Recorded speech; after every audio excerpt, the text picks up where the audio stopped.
If you're out in Fargo, winds are not as strong compared to areas at the North Dakota-South Dakota border, but it's still a little breezy, which is why that camera is shaking a little bit. The winds will die down over the next couple hours. That's the good news. The bad news is that while the first day of spring is looking okay in terms of mild temperatures and sunshine, we do have a fire risk possible in southeast North Dakota. Then I want to first alert you to our first alert weather day that's coming this Sunday. We've just declared that first alert weather day this afternoon because of the potential for some winter weather, and I will go over that in just a second. But first, in southeast North Dakota, we have a fire weather watch that will be from 1 p.m. to 7 p.m. tomorrow, because we could see some strong wind gusts and low humidity, which means a fire risk possible. So let's go over what tonight is like first. Again, dealing with wind gusts in the 30+ mile per hour range in areas south of I-94, but as we head to the overnight hours, the winds die down.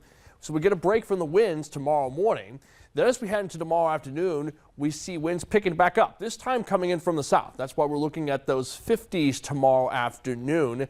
But notice wind gusts will be in the 30+ mile per hour range across the Red River Valley and southeast North Dakota. So tomorrow afternoon, very windy for parts of our region. It's not until tomorrow evening that the winds end up settling down, leading to that fire risk going away as we head into tomorrow night. Regarding tomorrow morning's lows, we will be in the 20s, climbing into the low 50s by the afternoon hours, like 52 in Wahpeton, 53 in Fargo, 53 in Grand Forks, with a mix of sun and clouds too. So yeah, the first day of spring is going to feel like spring. All that's connected to a high pressure system that's bringing dry, stable air across the northern plains. So let's go over that in our first little forecast to show you what I mean. Clear skies over the next several hours. As we head into tomorrow morning, we will see some cloud cover building in from the west. So tomorrow morning may be a bit gray at times, but we are looking at least some filtered sunshine. So even with that southwesterly wind, it's looking pretty good if you're heading out tomorrow afternoon and evening.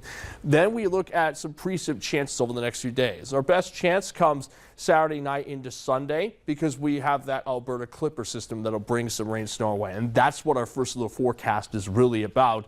Basically, Friday morning, cold front brings a few isolated showers into our region. Not much moisture anticipated with those showers. Clear skies for Friday afternoon and evening. Then as we head into Saturday night into Sunday, a low pressure system from out west pushes into our region, bringing rain, snow mix at first, turning into heavier snow in northwest Minnesota on Sunday morning. And that snow continues well into Sunday afternoon. It's not until Sunday evening that the snow ends up going away.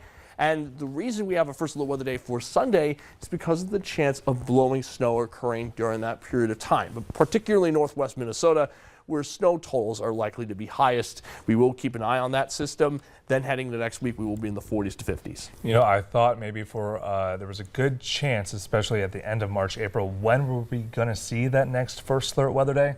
Well, there's our answer. Yeah, Sunday. pretty much. On the bright side, we have been keeping track of the system these past couple days, so we're not completely caught off guard. Right. You know? Yeah, Joseph, thank you so much.